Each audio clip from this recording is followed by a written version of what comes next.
López Obrador tiene muy claro que una vez que logró agarrar al PRI ya no lo va a soltar. Es suyo y no lo va a dejar ir.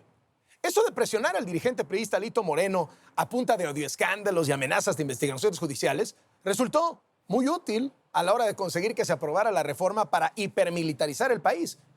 Y no fue solo a él, ¿eh? Un festín de expedientes para ir doblando uno a los priistas. ¿Quieres impunidad? Vota con Morena. ¿No quieres votar con Morena? Agárrate. Democracia pura, ¿no? López Obrador le aplicó al PRI la medicina que el PRI inventó en los viejos tiempos. Cuando, por cierto, López Obrador era del PRI. Ya ve que dicen que lo que bien se aprende jamás se olvida. ¿Qué quiere ahora el presidente? Seguir con esa alianza. Forzada, sí, pero muy conveniente. Conservar por lo menos esa parte del PRI dispuesta a doblarse y votar en bloque con Morena. Estirar la liga hasta donde se pueda para mantener esa ventaja legislativa que no existía hace mes y medio y que ahora le da la oportunidad de cambiar la Constitución. Es el sueño del presidente. Ya ni siquiera hacen el intento de disimular. Es un acuerdo político que va más allá de una reforma constitucional. Si yo tuviese que dar un consejo a los del PRI, les diría, reivindiquen su historia de lucha en favor del pueblo. Avanzarse en temas como la reforma eléctrica, la reforma electoral. Esa es la que más les surge, la reforma electoral. Por eso quieren comenzar a discutirla ya. Quieren acelerar su aprobación para que los cambios se puedan aplicar desde la elección presidencial de 2024 y López Obrador pueda controlar esa elección, controlar la sucesión presidencial. Porque la reforma planteada por el presidente, pues lo que hace es que desaparezca el INE y sea sustituido por un Instituto Nacional de Elecciones y Consultas que dependería del gobierno de López Obrador. Reducir el número de consejeros de 11 a 7 y que sean electos por voto ciudadano, para que él también pueda poner a los que él quiera. Además, va por la eliminación de los organismos locales electorales, por la eliminación de los tribunales locales electorales. O sea, lo que quieren es que el gobierno federal tenga el control absoluto de las elecciones en este país. Democracia pura, ¿no? Igualito que en los viejos tiempos, cuando a Bartlett se le caía el sistema y cuando regresaba el sistema, el candidato del partido del gobierno ya estaba ganando. No es poca cosa el que se acabe con los fraudes y que la autoridad electoral sea imparcial, recta, íntegra. La iniciativa de reforma electoral también busca eliminar el financiamiento a los partidos políticos, reducir el número de diputados y senadores. O sea, todas son medidas que favorecen a Morena y le pegan a la oposición. ¿Sabe cuántas iniciativas de ley han presentado Morena y sus aliados, el PT y el Verde, para pegarle al INE? 56. Y también van por el Tribunal Electoral Federal. ¿Por qué? Pues porque no pocas veces este tribunal le ha aguado la fiesta a Morena. Les ha tirado candidaturas impresentables, se ha negado a que Morena tenga más legisladores de los que ganó en las urnas, ha complicado que el presidente López Obrador haga los fraudes electorales que quiere hacer. De repente saca una resolución el Tribunal Electoral en un sentido y luego lo cambia la resolución. Eso no, eso hay que corregirlo. Y ya encarrerado, ya ensoberbecido, el gobierno de López Obrador confesó que también intentará que se apruebe la reforma que no pudo aprobar hace medio año, la reforma eléctrica, esa que quiere entregarle todo el negocio de la electricidad del país a Bartlett. Hace medio año, la alianza opositora estaba muy fuerte, logró frenar su aprobación, bueno, y el presidente se enojó muchísimo. Se cometió un acto de traición a México por parte de un grupo de legisladores. Se convirtieron en francos defensores de empresas extranjeras. Van por el segundo intento. Y ya ve que les ha salido bien lo del segundo intento. En el segundo intento doblaron a los priistas y lograron la militarización. Las segundas oportunidades están de moda.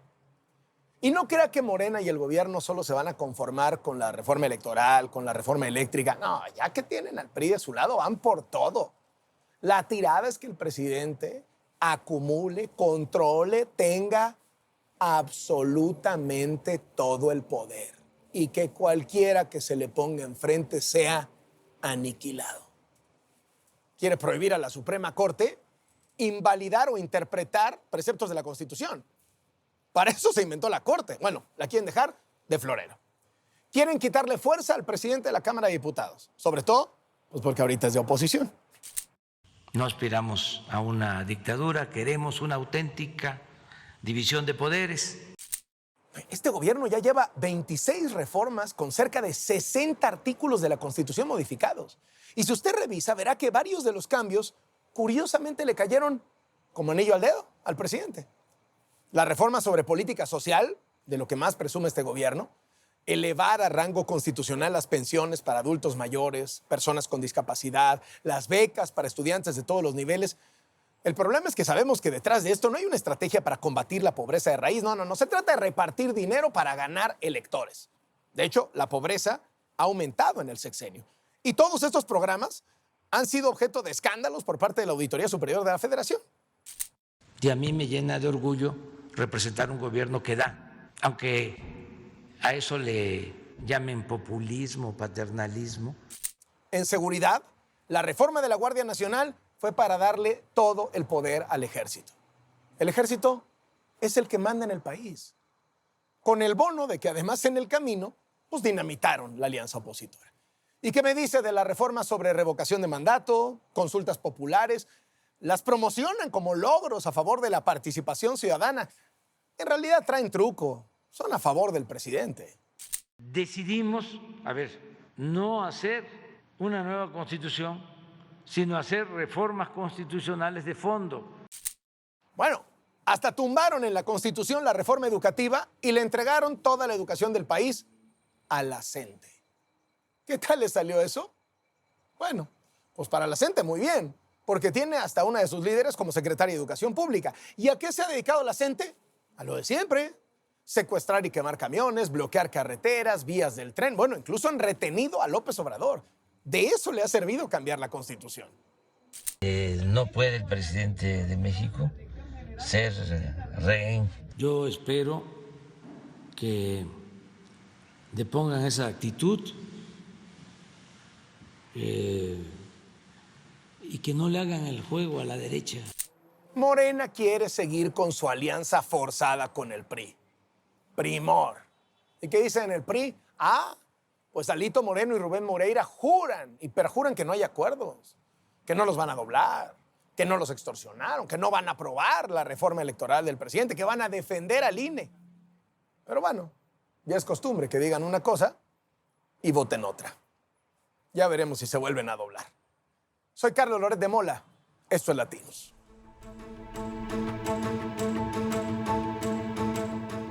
Genaro Villamil ha sido por años uno de los principales porristas de López Obrador.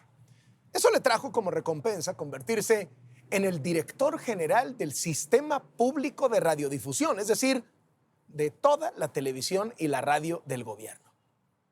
Hoy en Latinos le presentamos desvíos, desfalcos, licitaciones amañadas y hasta la historia de unas antenas fantasma que se pagaron, pero no existen. Y todo en la gestión del famoso Genaro Villamil.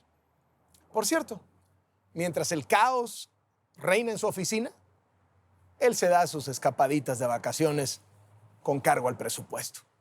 Es un reportaje de Claudio Ochoa Huerta.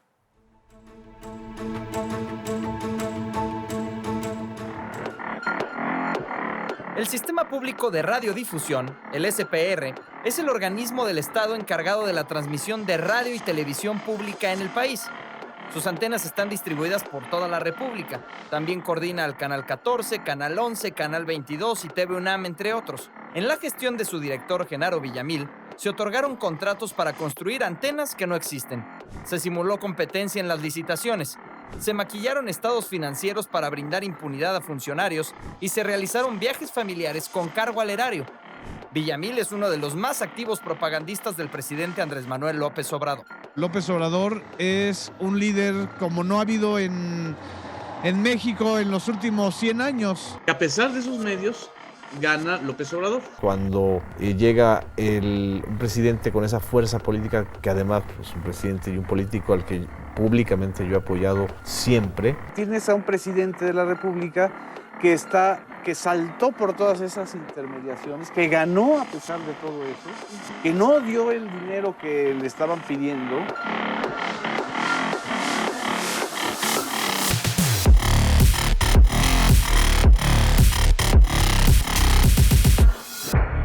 Con Genaro Villamil al frente, el SPR ha licitado torres retransmisoras que no se han instalado.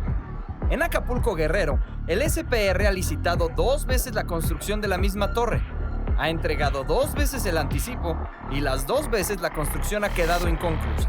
El fallo de la primera licitación llegó el 1 de octubre de 2020 a favor de Acoisa SADCB.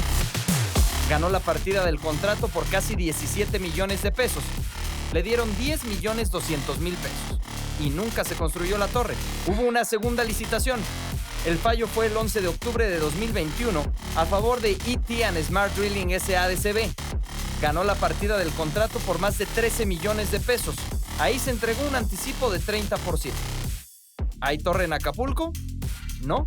Y así lo reconoce este documento oficial del órgano de control interno. A 250 kilómetros está Taxco. El 5 de octubre de 2021, el SPR publicó la convocatoria de licitación para construir ahí otra torre de transmisión de televisión. El fallo también lo ganó ET and Smart Drilling SADCB. Ahora un contrato de 9.203.000 pesos. El plazo máximo para el suministro e instalación quedó fijado a más tardar para el 30 de enero de este año. La sorpresa en este caso fue que el SPR licitó la construcción de la torre en un terreno que no le pertenecía. De acuerdo con el gobierno de Taxco, en todo el municipio no hay ninguna propiedad del sistema público de radiodifusión donde pueda construir, así que la oficina de Genaro Villamil quería instalar un bien público en un predio ajeno. En Hermosillo, Sonora, la historia es peor. El sistema público de radiodifusión lleva años sin antena retransmisora. El 30 de octubre de 2020, el SPR de Genaro Villamil le entregó a la empresa Muriel Construcciones SADCB el contrato para levantar una torre de retransmisión. La empresa no la construyó bajo el argumento de que el SPR la dejó en el limbo, sin firma de contrato y sin anticipo. ¿Cómo le han hecho para mantener la señal al aire? Usando torres ajenas. De hecho, en Hermosillo no hay torre desde agosto de 2017, cuando una tormenta la derribó. Estaba asegurada por 15 millones de pesos y el gobierno de Enrique Peña Nieto tenía que haber exigido el pago. Pero cedió los derechos a un tercero, Malcomsat, que cobró el seguro, pero nunca reparó la torre. Villamil no denunció penalmente a ningún servidor público por esta irregularidad y maquilló los estados financieros. Así lo demuestra la cuenta pública 2021. Entre los derechos a cobrar, el SPR incluyó los 15 millones de pesos a sabiendas de que Malcomsat se había ido con el dinero. En vez de exigir que se reparara la torre, la volvió a licitar. No son las únicas irregularidades. El SPR de Villamil solicitó en diciembre de 2020 que se contratara a un coordinador para la ampliación de cobertura de señal de SPR. Participaron 3 personas. Las 3 presentaron cartas de cotización con la misma redacción. Solo le cambiaron el monto. Una competencia simulada entre José Fabián Moncada Castro, Ignacio Zarza Martínez y el ganador, Óscar Valdenebro Saya. Desde entonces, Valdenebro cobró 140,000 pesos mensuales en promedio, un sueldo más alto que el del presidente. ¿Cuánto avanzó en casi 2 años la misión para la que lo contrataron? 0%, de acuerdo a los propios informes del SPR. Todas estas irregularidades no han pasado desapercibido. El 30 de junio de este año, el órgano interno de control del SPR le envió este escrito a Genaro Villamil. Incluyó 8 grandes observaciones, entre ellas incumplimiento en entrega e instalación de servicios, contratos sin documentación probatoria e irregularidades en contrataciones. Mientras tanto, Villamil viaja a su tierra, Mérida, Yucatán, con dinero público. Por ejemplo, el 2, 3 y 4 de agosto de 2019 y también 5 y 6 de octubre del mismo año. Ambas ocasiones eran fines de semana. Anduvo de paseo y lo presumió en sus redes sociales. pero reportó oficialmente que el objetivo de su misión era acordar mecanismos de cooperación. Sí me apasiona dar a conocer la verdad, porque es la única manera en que una sociedad pueda cambiar, aunque por muy choqueante que sea.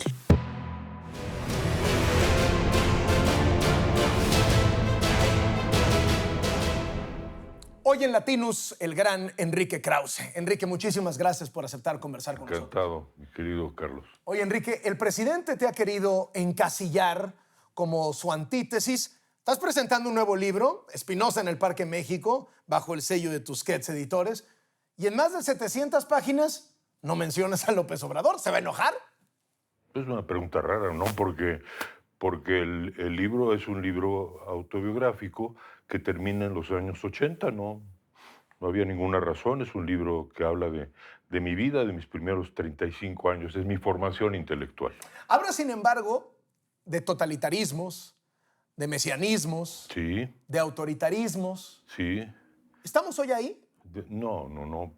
Digo, hablo de todos esos ismos, mesianismo político, nazifascismo y holocausto, el totalitarismo soviético, la revolución, porque fueron los grandes hechos, dramáticos hechos del siglo XX. Y este libro, en el fondo, lo que yo intenté es comprender, entender, explicarme el siglo XX. Pero este libro lo que recrea es a ese muchacho de los años 60 y 70 que vivía inmerso en ese siglo XX y que quería comprenderlo a través de los libros, a través de la conversación con mi abuelo, con los intelectuales, grandes intelectuales de entonces, Daniel Cosío Villegas, Manuel Gómez Morín y muchos otros, en mi cercanía con Octavio Paz, con Gabriel Said, es decir, mis mayores autoridades intelectuales con las que yo conversaba, y los libros y autores con los que conversaba de manera virtual, vamos a decir, como lector, para entender el siglo XX. Y esto me dio elementos para comprender el pasado y tratar de orientar el presente. Algo del presente, en efecto, en el mundo, yo diría mucho del presente en el mundo, es una mutación muy preocupante de esos movimientos y desgracias del siglo XX que no fueron correctamente asimiladas. Déjame te pregunto de dos resortes que se me ocurrieron al entrar en tu libro. El primer resorte es, ¿cómo se explica desde esta historia esta suerte de generación de mandatarios populistas, de pronto encumbrados desde la izquierda, de pronto encumbrados desde la derecha, que puedes encontrar en figuras como Donald Trump, como Vladimir Putin, como Víctor Orbán, como Boris Johnson, como Jair Bolsonaro, como Andrés Manuel López Obrador? Pues mira, es muy buena pregunta. Y en efecto, una parte de la respuesta creo que está en este libro. El populismo, más allá de la ideología, es como una variante, como una mutación de elementos de esos dos grandes totalitarismos del siglo XX. Del nazifascismo, el populismo hereda el culto de la personalidad. Es clarísimo que ese fue el elemento central del fascismo mussoliniano y hitleriano, el culto a la personalidad. Y luego también la movilización de las masas que persiguen y adoran a ese líder, que les da una visión simple de la historia, de buenos y malos, y crea una teoría conspiratoria. Esto es nazifascismo, y hay muchos otros elementos fascistas en el populismo, de derecha o de izquierda, no importa ya. Por otro lado, del totalitarismo originalmente soviético y luego chino, cubano, etc., bueno, heredan la polarización, el dogmatismo ideológico, la intolerancia ideológica y la idea de que hay una verdad única y un poder total. y todo lo demás es prescindible y hasta exterminable. Bueno, yo creo entonces que los populismos del siglo XXI son mutaciones de los totalitarismos del siglo XX por no haber asimilado adecuadamente la historia de ese siglo en el XXI. Y de cierta forma, como te digo, este libro, que es como una catarsis personal, como de recuerdos, de memorias, de enseñanzas, es una búsqueda de entender las claves del siglo XX para orientar este dificilísimo siglo XXI. Antes de pasar a la segunda, déjame insisto sobre el tema de la primera. ¿Por qué los pueblos siguen a estos líderes? Es un misterio casi insondable. Proviene, Max Weber hablaba, yo traigo a cuento a Max Weber, es el gran estudioso del carisma. El carisma es un fenómeno mágico, es un fenómeno que tiene que ver con la religión, que tiene que ver probablemente con la creencia es la redención. En el pueblo judío el tema de la redención es muy importante. Y en la escuela israelita y en la historia judía que estudié, pues todo lo a fondo que pude, hubo muchas figuras de falsos mesías, de falsos redentores, que prometían eso, la redención, y que una vez que se desencadenaban los hechos y la verdad, el desencanto era terrible. Sí. O sea, al final la verdad prevalece, al final la verdad se impone. Sí, pero la verdad se olvida también. Y como decía André Gide, hay que volver a decirla. Este libro, en cierta forma, es la repetición enésima de verdades que ya se han visto, aprendido y luego desaprendido. Mesianismos que prometen, figuras mesiánicas que prometen la redención, el pueblo lo sigue y la decepción es muy amarga. Déjame le pregunto a Enrique Krause, más allá del autor, más allá del intelectual, déjame le pregunto al ser humano, al hombre que acaba de tener un onomástico emblemático, al padre de familia, al abuelo.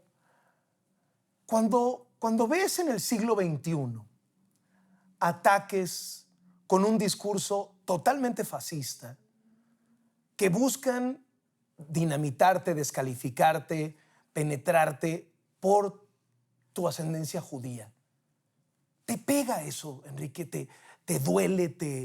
¿O lo entiendes como parte de una arena política que ha perdido fronteras, que ha perdido límites, que ha perdido reglas? A mí me duele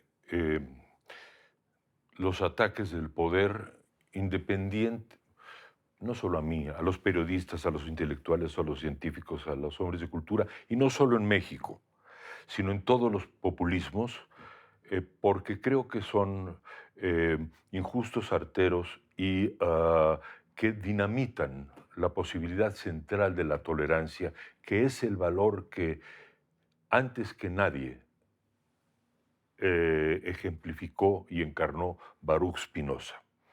Él creía en la tolerancia, en la libertad de expresión, en la libertad de pensamiento y en la importancia de la comprensión de los hechos humanos antes que la reprobación de los hechos humanos. Entonces, yo construí este libro como una conversación, porque la conversación es un homenaje al diálogo en esencia y a la democracia, que es y debe ser conversación. Que si me duele, como judío, sí me duele. Fíjate que yo creo que desde niño la sola presencia de memoria del Holocausto y de Hitler, mi abuelo me decía, la sola memoria me rondaba mis días y mis noches. Y es natural, ¿no? Porque hubo muertos y exterminados en mi familia, como en tantas otras. Y mi abuelo me decía, mi abuelo, que es un personaje central en el libro, me decía, explícame 1 millón de niños exterminados. Nada más explícame eso. Y como claro, eso no tiene explicación. Yo tuve, creo claramente, una convicción en mi vida. Poner todo el poder en manos de una sola persona que hechiza a un pueblo, como ocurrió en Alemania, el pueblo más culto del mundo en ese momento, es quizá uno de los errores garrafales, si no el más serio, en el que ha incurrido la humanidad. Entonces, yo siempre tuve claro eso, ¿no? Ahora, ese dolor y esa convicción lo que hacen es más bien darme fuerza, tranquilidad, serenidad para hacer lo que hago, que he hecho por los pasados 60 años, que es hacer libros y escribir. ¿Y criticar al poder? ¿Criticar al poder? Criticar al poder, pero tratar de comprender también a las distintas... criticar al poder, pero también comprenderlo, entenderlo, estudiarlo. Y este libro, bueno, pues este libro es una reflexión sobre las sucesivas reflexiones, autores y pensadores que me tocaron. De una manera gozosa, de una manera seria, me senté horas y horas y horas a reflexionar y a recordar.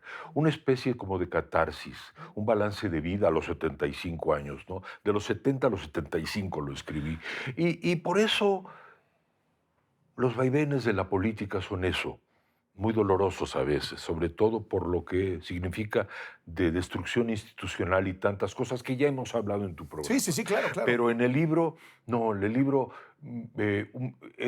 fue un gran alivio pensar. No dejo de pensar, algo que me has hecho reflexionar en otras entrevistas es lo pasajero que puede resultar un momento de alguien en particular en el poder y cómo enfrentarlo. Cuando conversamos de tu libro anterior, cómo te habías enfrentado a López Portillo, cómo te habías enfrentado a Echeverría, cómo te habías enfrentado a De la Madrid, cómo todo esto termina siendo pasajero. Al final se va. Y el intelectual queda, y el escritor queda, y el periodista queda. Pero a ver... Que digan, ojalá, esto que estás diciendo tú, solo diré que le corresponde al público. Yo lo que puedo hacer es entregar al público lector esta obra junto con las otras obras, que es como una suma de esas otras obras, es decir, esto soy, esto he sido. El destino dirá. Digan lo que digan. Oye, Enrique, a ver, déjame te pregunto del otro tema que te había yo adelantado. La Unión Soviética, que es central. ¿Por qué la seducción de la izquierda o alguna parte de la izquierda mexicana por esa Unión Soviética, ahora revivida en el discurso por Putin? Yo encuentro una paradoja central. Me cuesta trabajo pensar que Vladimir Putin tiene hoy, frente a lo que está pasando en Ucrania, algún vaso comunicante con algún ideal socialista o comunista, cuando lo que hemos visto en Rusia en los últimos 10 años ha sido un capitalismo salvaje de un puñado de oligarcas. Cleptocracia. Una cleptocracia. ¿Y cuál es esa seducción? Bueno, mira. La seducción, ¿cómo te explicas la seducción por la URSS? ¿Cómo te explicas la seducción por Cuba cuando la izquierda mexicana, de haber sido oposición en un régimen como el cubano, estarían todos en prisión o en el cementerio? Mira, una parte del libro la dedico a esas reflexiones. Hay que empezar por decir que la Revolución Rusa fue una aurora para la humanidad de esperanza. Esto es un hecho. Y enamoró a mis abuelas y a mis abuelos y a Octavio Paz y absolutamente a una muy buena parte, y era natural que así fuera. Era, después de la Guerra Mundial, de la Primera Guerra Mundial, una gran esperanza. ¿Por qué esa gran esperanza terminó, como diría Paz, en una pira humana? Bueno, por muchas razones, porque estaba en sus entrañas, digamos, no solo el autoritarismo, una concepción totalitaria, enemiga de la libertad y de la democracia. Pero como Stalin sobrevivió a Hitler y enfrentó a Hitler, aunque pactó con él por una etapa, digamos que Stalin se salió con la suya, que el mundo reprobó al totalitarismo nazi fascista porque lo derrotó Occidente. Pero digamos que Stalin se salió con la suya porque pudo como enmascarar los crímenes que ocurrían, aunque se sabía legitimarse en esa lucha, ¿no? Legitimarse en esa lucha, murió en su cama en 53 y muy pronto llegó la Revolución Cubana y 2 años antes Mao, y entonces esa idea de la revolución siguió. En los 60, 70 ya sabíamos muchísimo, desde antes, de los crímenes, de los procesos de Moscú, se sabía. Castro apoyando la invasión soviética a Praga, eso fue mi primer momento de crítica escrita a Fidel Castro. Pero fue en los 70 cuando se publicó el archipiélago Gulag y se supo de los millones de muertos y víctimas rusas del propio régimen ruso que muchos intelectuales de izquierda dijeron hasta acá. Y el principal de ellos fue Octavio Paz. Y le propuso a la izquierda mexicana y latinoamericana en la revista Vuelta, dialoguemos sobre eso, pero veamos la verdad. Hagamos como hicimos nosotros en Vuelta, la reprobación total de los regímenes de Argentina y de Chile, de Pinochet y de Videla. Yo fui a un viaje y lo cuento ahí, al Chile en la época de Pinochet y a Argentina, escribí un reportaje y se prohibió la revista en Argentina y Chile. Del mismo modo que reprobábamos a esas dictaduras, reprobemos la cubana. Nunca le hicieron caso, nunca quisieron dialogar con él. Al contrario, lo tildaron a él y a Gabriel Said. Yo todavía era un joven editor entonces, que no entraba mucho en esas polémicas, pero algo. Los tildaron de reaccionarios, de agentes de la CIA, de servidores de Reagan, cuando lo que proponían Said y Paz era la democracia para América Latina y en particular para Centroamérica. Bueno, vivimos los polvos de aquellos lodos por no haber aprendido la lección y porque la izquierda, buena parte de ella, no encaró la verdad de la Unión Soviética, de China y de Cuba. Un sector de esa izquierda transmutó en populismo en México. Pero otro sector muy amplio de la izquierda, hombre, tienes a Roger Bartra, por ejemplo, son legión, Sí. que estaba en contra de nosotros en los años 80, está ahora plenamente convencida de los horrores de la URSS, de China, de Cuba, de aquellos revolucionarios, de los sandinistas. Fíjate en qué terminó el sandinismo. Y ahora están en posiciones contrarias al populismo. Creo que te he contestado más o menos. ¿Cómo te explicas que el populismo mexicano de hoy abrace a Putin? Me parece primeramente una aberración. Estamos ante un criminal, ante un hombre que comete crímenes contra la humanidad. La invasión de un país imperialista a otro. Putin no tiene nada de leninista, ni de marxista, ni de trotskista, ni de nada. Putin sueña con Iván el Terrible, con las grandezas de Pedro el Grande. Putin tiene una visión mística de la historia rusa. Defender esto es algo inconcebible, pero lo peor de todo, y tú lo acabas de atestiguar en tu viaje, ese sí histórico, fíjate, que hiciste allá porque tú no nomás hablas, tú vas. Gracias. Entonces, a ver, como me decía mi abuelo, explícame a los niños. Ahora yo te digo, recordando a mi abuelo, explícame las bombas sobre los niños y los hospitales y las madres y los padres, explícame. Y dime cómo no puede uno sentir compasión por ellos, pero también emoción y admiración por el heroísmo de los ucranianos. A mí me parece, no tengo palabras, detestable la posición de ese sector, pero es un sector minoritario. Hay que decir... Pero muy empoderado, ¿eh? Lo mejor de la izquierda mexicana, marxista, trotskista, etcétera, del siglo XX, que vive, que está allí, Cuauhtémoc Cárdenas, Adolfo Gili, lo mejor. Todos los que polemizaron con nosotros, polémicas que recuerdo aquí en mi libro, están en posiciones democráticas y saben que con el pueblo con el que hay que solidarizarse es con el ucraniano. Déjame, entro a un último tema, Enrique. ¿Cómo no? Lo militar, el militarismo.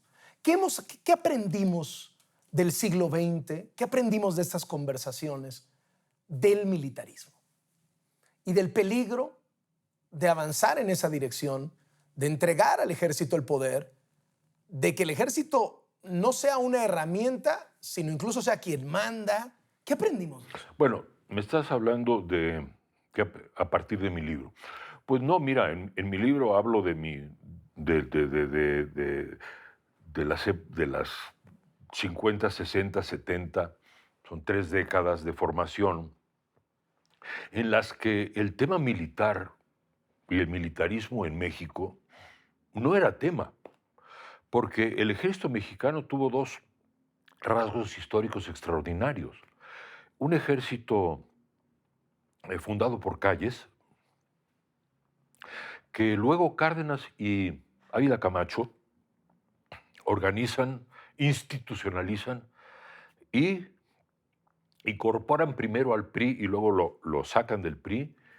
Y es un ejército que tiene el poder, pero que entrega el poder pacíficamente a los civiles.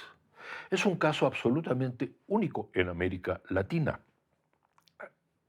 Los generales, presidentes, le abrieron la puerta al cachorro de la revolución, a Miguel Alemán y el gobierno civil.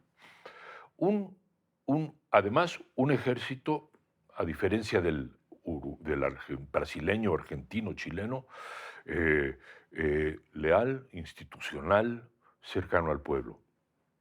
Bueno, era un no problema, no lo vas a encontrar en el libro. Lo que sí vas a encontrar en el libro es la crítica a los ejércitos chilenos, no solamente al ejército chileno de Pinochet, no solamente represivo, sino racista, y al ejército argentino, no solamente represivo, sino genocida y antisemita, y alimentado e inspirado por los nazis. Eso es lo que vas a encontrar en el libro. Bueno, mira, nuestro ejército, ya es una reflexión al margen del libro, no tiene esa historia. Y yo solamente quiero decir que confío en su carácter, en que prevalezca el respeto a su historia y que cuando cumpla 100 años de la refundación, que creo que es en el año 25 o 26 del siglo pasado, 100 años, el ejército mexicano, digamos, vuelva a tener el carácter de completa institucionalidad apegada plenamente a la Constitución y a la historia de México. Es lo que te puedo decir. ¿Es un riesgo para las democracias el empoderamiento político y de política pública de los militares? Yo creo que sí, pero quiero terminar hablando de mi libro. Bueno, terminas hablando de tu libro, nomás abúndame tantito en esto, porque necesito tocar base con el historiador. Sí.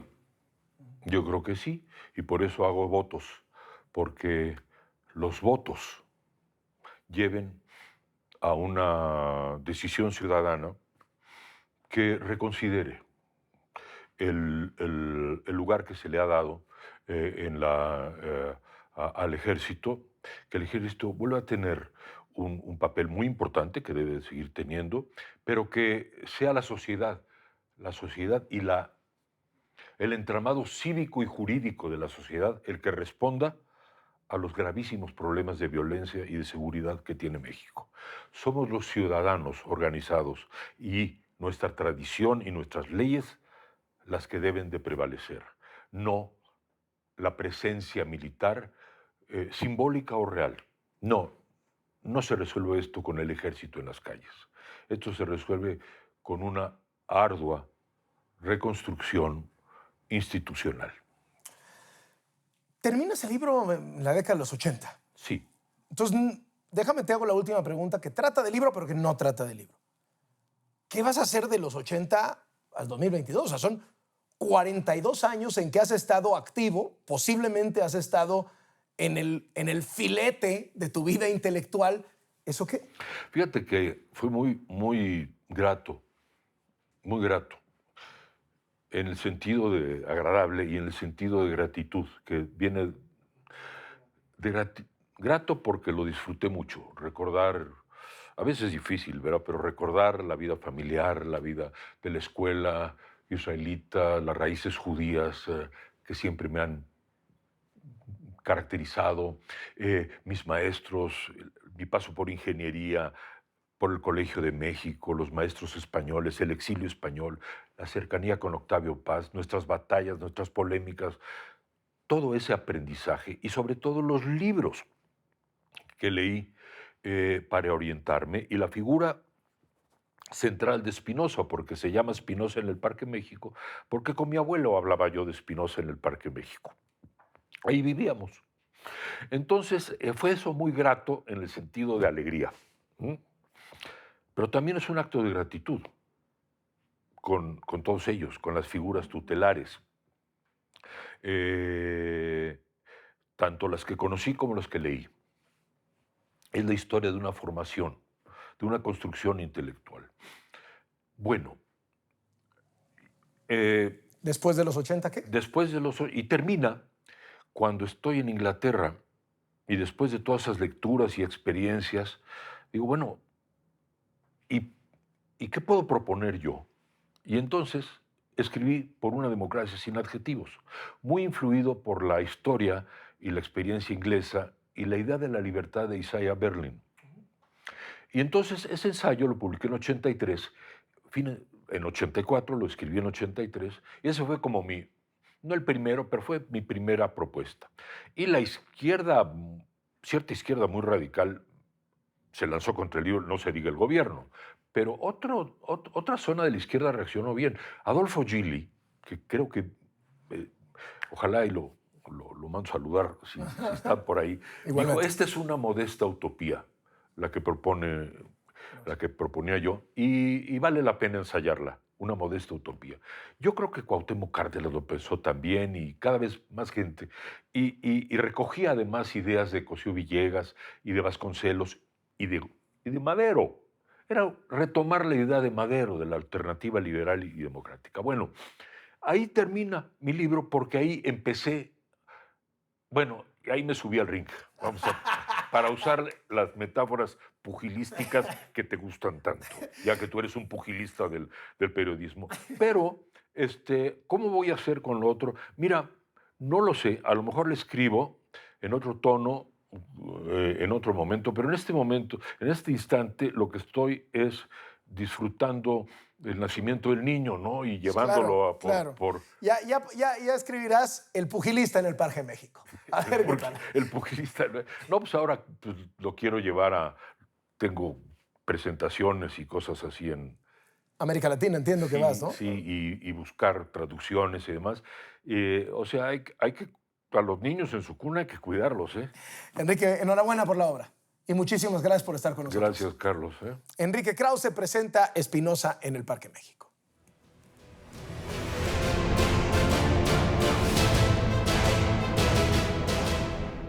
¿Y en qué terminaron? El presidente, los secretarios de Estado, los gobernadores, los legisladores, todo Morena, los propagandistas, todos protegiendo al secretario de la Defensa Nacional. Ya sabemos quién manda aquí. Nos vemos la próxima semana.